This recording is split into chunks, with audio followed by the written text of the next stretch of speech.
Find your metallic zen in a world of high-speed chaos and digital noise, where peace is found in the precision of the machine.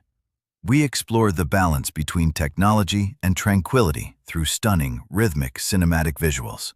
Click subscribe now and find your inner calm in the heart of the future. The night my daughter left her grandmother's bracelet on the dinner table, I knew something was wrong. Not because of the bracelet itself. It was a thin gold chain with a small turquoise bead, the kind you'd find at a craft fair in Tucson, nothing fancy. My mother had given it to her the summer before she passed, pressed it into her hand and said, "Keep this close when you need me." My daughter had worn it every single day for 4 years. Through her college graduation, through her first real job, through a bad breakup that had her sleeping on our couch for 2 weeks in November. She never took it off, and there it was, sitting next to the breadbasket like she'd forgotten it, like it was nothing. I'm 61 years old. I spent 22 years as a fraud investigator for a regional bank before I retired. First in the Chicago branch, then moving up to compliance oversight in the Midwest division. I've seen how it works. I know the playbook. I know the way a person's judgment gets quietly dismantled piece by piece before they even realize anything is missing. But knowing something and seeing it happen to your own child are two entirely different things. My daughter, she's 29, sharp as anyone I've ever known, the kind of person who spots a logical inconsistency in a sentence before you've finished saying it. She'd met this man about 4 months before that dinner. His name was Garrett, tall, easy mannered, the kind of guy who remembered what you'd ordered last time and held doors open without making a performance of it. I liked him the first time I met him, genuinely. That bothered me later. That I liked him. He'd showed up at our family dinners twice before that night. Once in February for my wife's birthday, once in March just because my daughter had asked if she could bring him. Both times he was fine, appropriate, interested in the right things, not pushy about himself. He worked in asset management, he said, with a consulting firm that did work for tech startups and private equity groups. He name-dropped a few firms I recognized. It all tracked. My daughter looked happy, really happy. The kind of happy you can't fake. The kind that makes a father breathe easier on a Sunday afternoon. That April dinner, she brought the bracelet off her wrist and set it on the table like a habit, like a signal. Here's the thing about that bracelet. It had become something between us. Not on purpose, not because we sat down and invented a code. It happened slowly, the way real things do. When she was about 14, going through a rough patch at school, some social cruelty that 14-year-olds do to each other that adults still don't take seriously enough, she started wearing her grandmother's necklace. It was a necklace back then, before a clasp broke and she had it remade into a bracelet. She'd reach for it when she was nervous or unsettled. Just touch it, twist it, roll the turquoise bead between her fingers. I noticed. Parents notice. One evening I sat down next to her at the kitchen counter while she was doing homework and I said, "Hey, I see you reaching for that. Whatever's going on, I'm here. You don't have to say a word if you don't want to, but I'm here." She didn't say anything, just leaned her head into my shoulder for about 30 seconds, then went back to her homework. After that, we developed a shorthand. Not the bracelet exactly, more like the act of removing it, setting it somewhere visible. It started as an accident. She left it on the kitchen counter one morning before a job interview she was dreading, and when I walked past it, I texted her, saw the bracelet. "You've got this." She texted back a single thumbs up. It calcified from there. Over the years, over moves and visits and holidays, it became our quiet language. If she set the bracelet somewhere I could see it, on the table, on the counter beside the sink, it meant something was weighing on her. Not necessarily an emergency, sometimes just, "I need you to notice. I need you to ask." And I always did. And sometimes she talked for an hour. Sometimes she just wanted someone to sit nearby. Garrett had no idea about any of this. That April Sunday, I looked at the bracelet beside the breadbasket and I kept eating. I didn't say anything. I watched her. She was laughing at something he said, touching his arm, doing all the normal things. But twice I saw her eyes go somewhere else. Not to me, just somewhere interior, somewhere she was working something out. She'd come back, smile. But there it was. After dinner, after Garrett helped clear the plates and said goodnight, and my daughter walked him to his car, I stood in the kitchen washing the serving dishes and waited. She came back through the back door and said, "Dad, can we talk?" We sat at the kitchen table. My wife stepped quietly into the other room. She understood. She's always understood when our daughter needs her father. What came out over the next 40 minutes was this.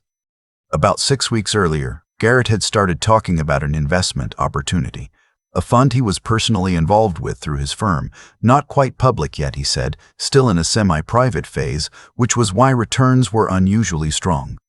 He'd framed it as a favor. You're practically family, he'd said. I want to do right by you. He'd shown her documentation, prospectuses that looked professional, a website with a clean interface, testimonials, a list of board members that sounded legitimate. He'd suggested she move some of her 401k into a self-directed IRA so she could invest in alternative assets, specifically his fund. She hadn't done it yet, but she was considering it. He'd been patient, not pushy, just periodically enthusiastic, talking about the returns, the early investors who were already seeing gains, how much he wished he could let more people in. But the window was closing. She told herself it made sense. He was in the industry. He had real credentials, a LinkedIn she'd checked, a name that appeared in a couple of industry blogs. She wasn't an idiot, she said. She'd done some research. I kept my face very still. The thing I know from 22 years in fraud compliance is this. The most sophisticated schemes don't look like fraud. The documents look real because they're made from real templates. The websites look credible because credible-looking websites cost $400 and an afternoon. The LinkedIn profiles are real because the person is real. They just aren't who they say they are. And the people running these operations are often genuinely charming, genuinely patient, genuinely good at the early phases of a relationship. That's the work. The charm is the work. I asked her a few questions, not accusations, just the questions I learned to ask years ago. How long has this been going on? 6 weeks, she said. Maybe 7. How much has he asked you to move? She hesitated. He mentioned something in the range of 15 to 20,000 as a starting position. Her 401k had about 60,000 in it. She'd been contributing since she was 23. Has he shown you contracts? Anything he's asked you to sign? She said he'd sent over a subscription agreement. She hadn't signed it yet. It was still in her email. How bad do you think it is? She looked at me across the table. Not scared yet, still in the place where you're hoping you're overreacting. I don't know, she said. That's why I needed to talk to you. I told her I needed to see the documents, all of them. The prospectus, the subscription agreement, the fund's website, the emails. I told her not to sign anything and not to mention to Garrett that she was showing me the paperwork. I kept my voice level. I told her she hadn't done anything wrong. That night after she'd gone home, I sat in my home office and started going through what she'd forwarded me. The fund was called Meridian Yield Partners, registered in Delaware, which is common, not suspicious on its own. The prospectus was 42 pages of professional-looking language, the kind that's designed to feel substantial while conveying very little. I read it twice. Some things were off. Vague language around asset verification, an auditor I didn't recognize listed as a footnote rather than prominently featured, performance figures that weren't benchmarked against any standard index. I ran the auditor's name. The firm existed, barely. Registered in Nevada, 1 employee listed, incorporated 18 months ago. I ran the fund's CIK number against the SEC's EGAR database. Nothing. Not registered. A fund promising returns to outside investors, handling retirement assets, and not registered with the SEC. I ran Garrett's name through Finray's broker check. He existed in the system from a job he'd held 4 years ago. He was no longer licensed. His registration had been allowed to lapse, not revoked, just lapsed, which is quieter. I ran the fund's listed address, a virtual office suite in Dallas, the kind that rents mailboxes for $40 a month. I sat back in my chair. This was a Regulation D fraud, the kind that operates in a legal gray zone by claiming a private placement exemption, targeting victims through personal relationships and disappearing before regulators catch up. They run for 12 to 18 months on average before collapsing. The early investors sometimes get paid real returns using new investor money, classic Ponzi structure, specifically to generate word of mouth and testimonials.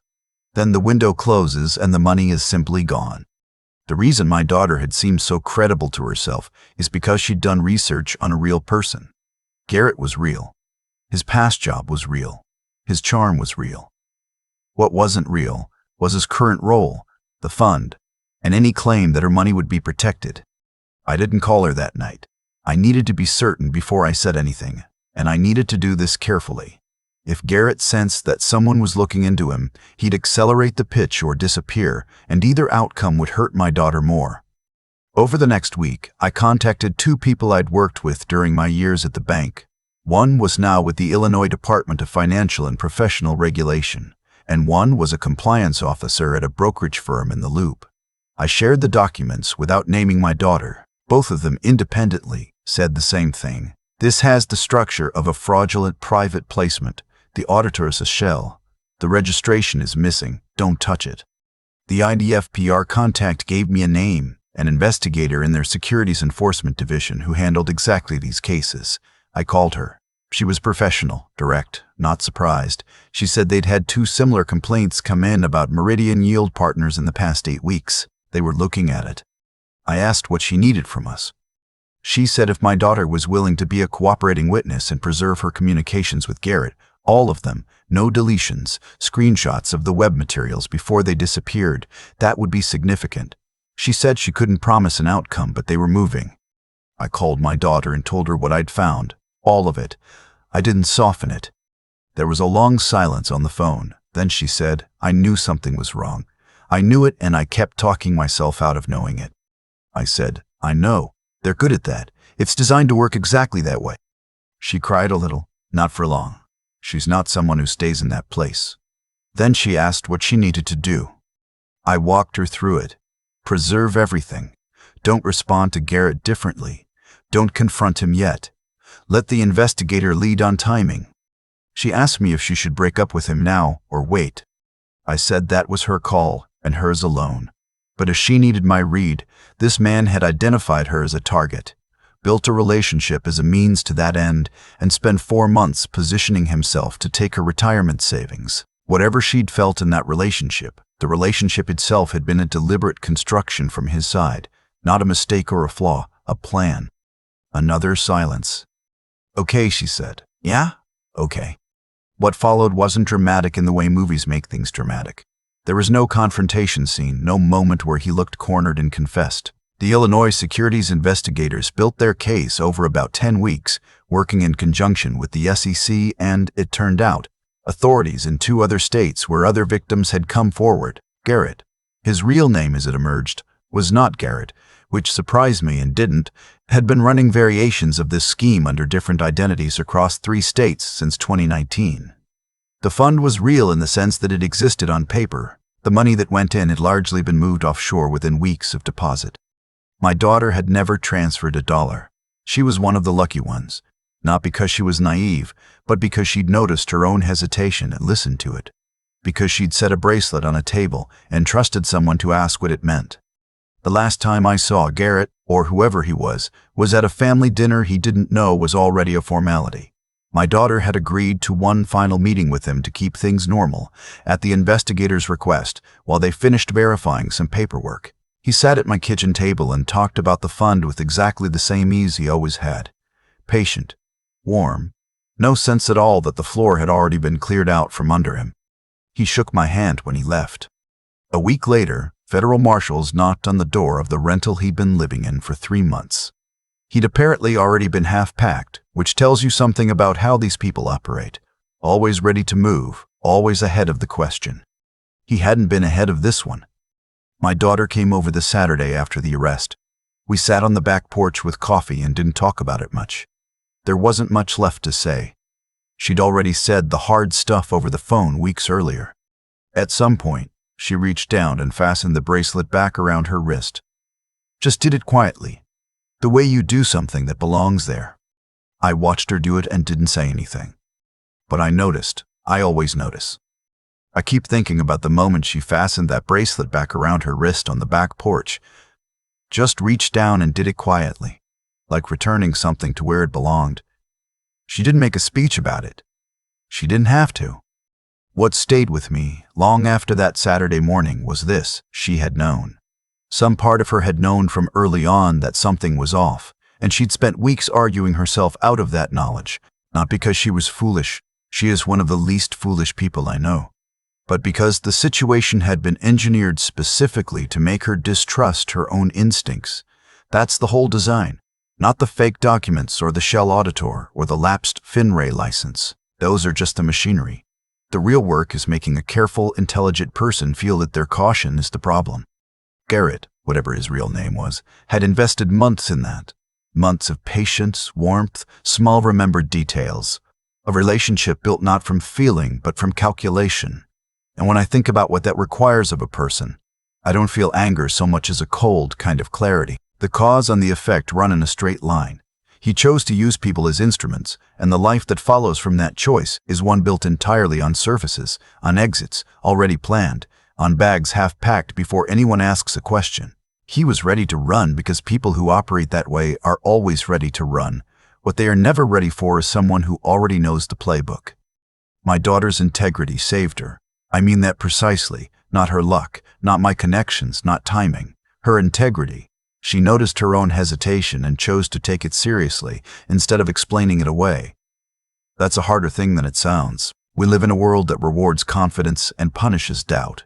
Admitting that something feels wrong when everyone around you is telling you you're being paranoid takes a kind of moral honesty that I think we underestimate. She could have signed that subscription agreement and told herself she'd done her research. Instead, she set a bracelet on a table and trusted what she felt. And then she used her head. She didn't act on emotion alone. She preserved the documents, answered the investigator's questions carefully, kept her composure through weeks of uncertainty when the easier thing would have been to confront him and blow the whole case open. That discipline, that willingness to sit with discomfort and think clearly anyway, is what made her testimony useful. It's what gave the investigators what they needed. I've been retired from fraud compliance for 3 years now. I spent 2 decades watching what happens when people are separated from their savings by someone they trusted, and I know how rarely it ends with an arrest. My daughter got a better outcome than most, but the reason she got it wasn't luck. It was that she'd spent 29 years becoming someone who trusts herself, uses her mind, and doesn't quit when things get hard. I taught her some of that. Her mother taught her some of it, but most of it she built herself, quietly, over years in ways I only got to observe from the side. The bracelet is back on her wrist. That's enough for me.